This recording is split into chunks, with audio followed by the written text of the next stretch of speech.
حضرت فضیل بن عباس رحمہ اللہ تعالیٰ نے بوقت انتقال اپنی اہلیہ سے وصیت کی کہ جب مجھے دفن کر چکو تو میری دونوں بیٹیوں کو فلاں پہاڑ پر لے جانا اور آسمان کی طرف منہ کر کے کہنا، اے خداوند، فضیل نے مجھے وصیت کی ہے کہ جب تک میں زندہ رہا اپنی لڑکیوں کو اپنی طاقت کے مطابق اپنے پاس رکھا، اب جب تو نے قبر کے قید خانے میں مجھے قید کر دیا ہے تو میں اپنی لڑکیوں کو تیرے حوالے کرتا ہوں اور تجھے واپس دیتا ہوں۔ بعد تدفین آپ کی اہلیہ نے وصیت کے مطابق عمل کیا اور مناجات کر کے اپنی بے بسی پر بہت روئی۔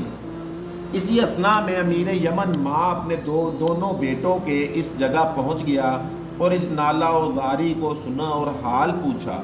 آپ رحم اللہ تعالیٰ کی اہلیہ نے تمام حالت بیان کی۔ امیر یمن نے سب باتیں سن کر کہا کہ میں ان دونوں لڑکیوں کو اپنے دونوں بیٹوں سے بیاہ دیتا ہوں۔